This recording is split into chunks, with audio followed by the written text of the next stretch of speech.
नमस्कार दोस्तों, मैं डॉक्टर अतुल लोहिया आज आपसे इस वीडियो में बात करने जा रहा हूँ UPSC GS main second paper में जो शासन व्यवस्था या गवर्नेंस वाला खंड है उसकी तैयारी कैसे करें उस संदर्भ में।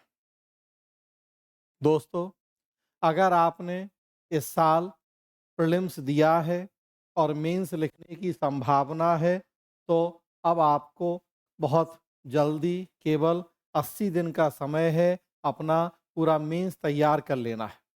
और अगर इस बार आपने एग्ज़ाम नहीं दिया या प्री पास होने की संभावना नहीं है, अब 2027 के लिए आप प्लान कर रहे हैं, तब भी ये बेस्ट समय होता है कि आप मेंस की तैयारी करें। अभी से लेके दिसंबर तक अब आपको मेंस की तैयारी, उसमें जीएस और ऑप्शनल, इस पे फोकस करना होता है। जीएस के सेकंड पेपर में जो गवर्नेंस वाला सेक्शन है, हम देखते हैं कि हर साल वहाँ से कम 40 नंबर के प्रश्न तो आते ही हैं और कई बार तो ऐसा हुआ है कि 70 से 80 नंबर के भी प्रश्न पूछे गए। इस वेरिएशन के पीछे दो कारण। एक कारण तो कि कौन से टॉपिक हम गवर्नेंस के सिलेबस में रखें, कौन से टॉपिक सोशल जस्टिस में, या कई बार तो पॉलिटी कॉन्स्टिट्यूशन के साथ भी ओवरलैपिंग होती है तो उस वजह से ये प्लस माइनस होता है। और कई बार यूपीएससी भी, जो कि हमेशा से उसका नेचर है कि अलग अलग खंडों में से कई बार वो उनका जो वेटेज है वो भी बदलता रहता है, तो किसी खंड से कई बार ज़्यादा और किसी खंड से कई बार कम प्रश्न आ जाएं, ऐसी स्थिति भी देखने को मिलती है। दोस्तों, जो ये शासन व्यवस्था या गवर्नेंस वाला खंड है,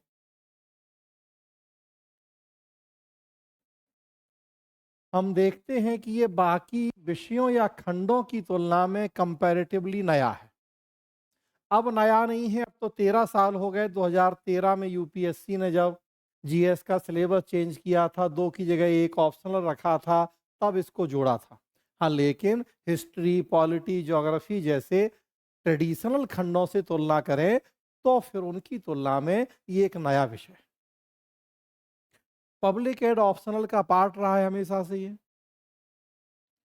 और मैं पिछले 30 साल से पब्लिक एडमिशन सिलेबस से जुड़ा हूँ। पहले कुछ साल एज ए स्टूडेंट और फिर लगभग 25 साल से एज ए टीचर। तो इसमें तो कहने की कोई बात ही नहीं है कि जो ये गवर्नेंस वाला सेक्शन है, इसमें जितनी विशेषज्ञता के साथ मैं आपसे बात कर सकता हूँ शायद कोई दूसरा नहीं। बल्कि चूंकि नया विषय है, पब्लिक एड का पार्ट है, तो सच्चाई है कि आज भी आप ज़्यादातर संस्थान देखेंगे, आपको बहुत स्तरीय गाइडेंस अभी भी उपलब्ध नहीं है, और या मार्केट में उतना अच्छा मटेरियल और सोर्स नहीं है। एक कारण तो यही कि कंपैरेटिवली नया है, तो इसलिए भी उतनी विशेषज्ञता नहीं। पब्लिक एडमिशन के उंगलियों पे गिनने लायक टीचर रहे हैं, उन टीचरों का भी क्या स्तर रहा है, तो उस वजह से भी वो विशेषज्ञता नहीं मिल पाई जिसकी जरूरत है। और प्लस चूंकि मेंस का खंड है, ऐसी एक लोगों में धारणा बन गई इसको लेके, तो लोगों ने इग्नोर भी किया, स्टूडेंट ने भी, टीचर और संस्थान ने भी, कि मेंस का खंड है, जब मेंस देने का मौका आएगा तो देखा जाएगा, और कितने लोग हैं जिनको मेंस देने का मौका मिले। हालांकि इस बार ये सारी धारणाएं टूट गईं जब प्रीलिम्स में भी यूपीएससी ने गवर्नेंस से कई प्रश्न पूछ लिए। सिलेबस में पहले भी प्रीलिम्स में रहा है, इस बार थोड़ा उसका वेटेज बढ़ गया प्रीलिम्स में, तो अब महत्व समझ में आ गया लोगों को।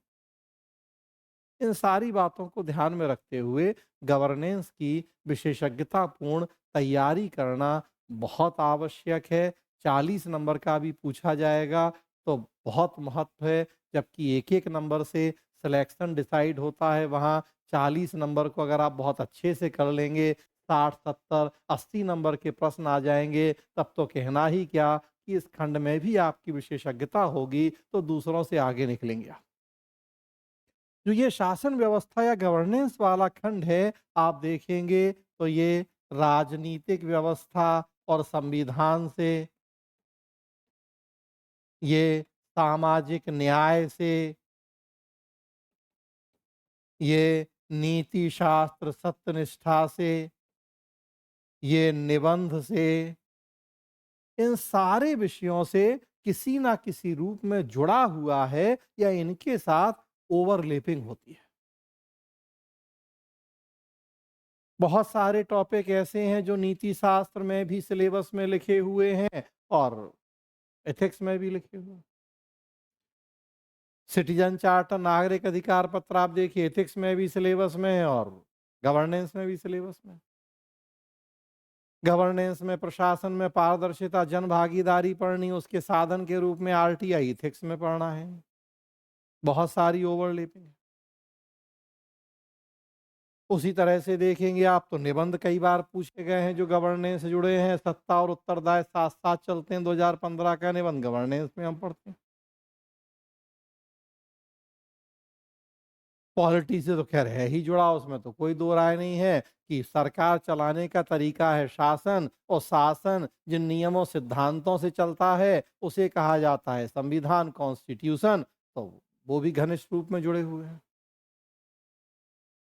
सोशल जस्टिस के साथ भी उसी तरह से ओवरलैपिंग हो जाती है कि कई बार ये डिसाइड करना भी मुश्किल होता है कि जो सेकंड पेपर का सिलेबस है किन खंडों को हम उसमें गवर्नेंस में रखें और किन खंडों को सोशल जस्टिस में। जैसे स्क्रीन पे आप देखेंगे यहाँ सिलेबस है।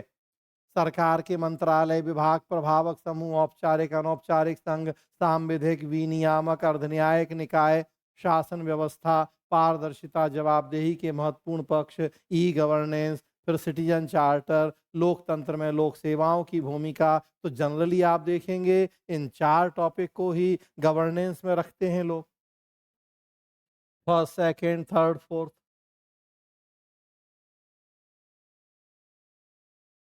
लेकिन जो 5वां और छठा खंड देखेंगे, अब कई जगह उसको सोशल जस्टिस का पार्ट माना जाता है, कई जगह गवर्नेंस का। सरकारी नीतियों, विभिन्न क्षेत्रों में विकास के लिए हस्तक्षेप, विकास प्रक्रिया, विकास उद्योग, उसमें एनजीओ, सेल्फ हेल्प ग्रुप वगैरह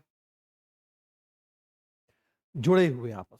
मुद्दा ये नहीं है कि हम सोशल जस्टिस में पढ़ें या गवर्नेंस में, मुद्दा ये है कि पढ़ें और उस लेवल का पढ़ें जिस लेवल के यूपीएससी प्रश्न पूछता है, ताकि हम फॉर्मेलिटी में पढ़ाई नहीं करें बल्कि एग्जाम पास होने के नजरिए से पढ़ें। उतनी विशेषज्ञता से पढ़ने की जरूरत है। और चूंकि मैंने कहा कि पवेट का पार्ट रहा है, पवेट के गिने चुने टीचर, उसमें भी उनका स्तर, उनकी गुणवत्ता क्या, तो दिक्कत रही है लोग।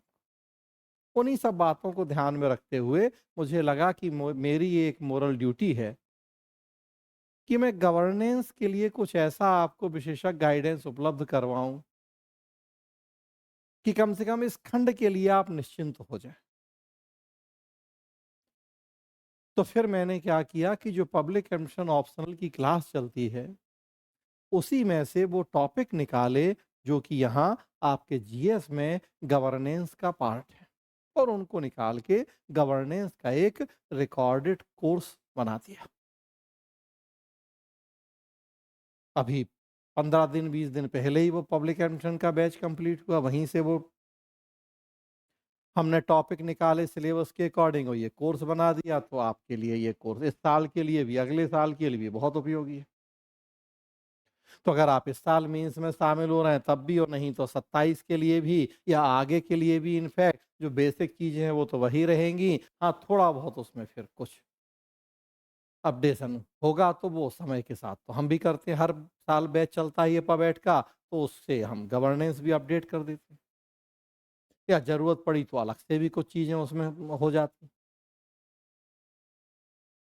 तो यहाँ आप देखेंगे पूरे मैंने 2013 जब से जुड़ा तो 2013 से ईयर वाइज क्वेश्चन भी हैं ईयर वाइज भी क्वेश्चन हमने किए हैं, वो तो आसान काम है, और फिर हमने क्या किया, उनको टॉपिक वाइज भी कर दिया कि किस टॉपिक से किस साल कौन सा प्रश्न पूछा गया। आप देखेंगे करंट अफेयर्स की भूमिका बड़ी महत्वपूर्ण है गवर्नेंस में। कई प्रश्न यूपीएससी ऐसे पूछता है जो करंट बेस्ड होते हैं। 2011 में हमारे देश में जन लोकपाल को लेके आंदोलन हुआ, 2013 में लोकपाल कानून बना, यूपीएससी ने प्रश्न पूछ लिया, कितना भी मजबूत लोकपाल क्यों ना हो। 2013 देखिए यहीं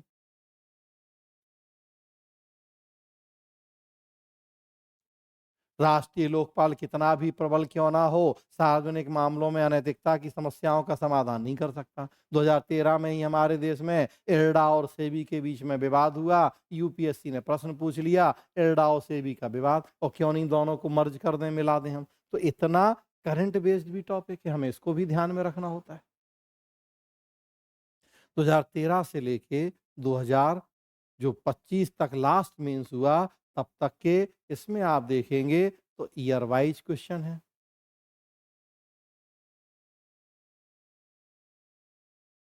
और फिर उसके बाद हमने क्या किया कि उनको टॉपिक वाइज भी कर दिया। ये तो आप देखिए तो ईयर वाइज है। 2025 e governance, role of civil society, पर्यावरणीय दबाव समूह, और उस तरह से आप देखेंगे कि ये समकालीन विकास मॉडल, जो विकास प्रक्रिया और उद्योग है, तो ये 4 प्रश्न पूछे गए। देखिए 2025 का है, 4 प्रश्न, 2 प्रश्न 10-10 नंबर के, 2 प्रश्न 15-15 नंबर के, मतलब 50 नंबर।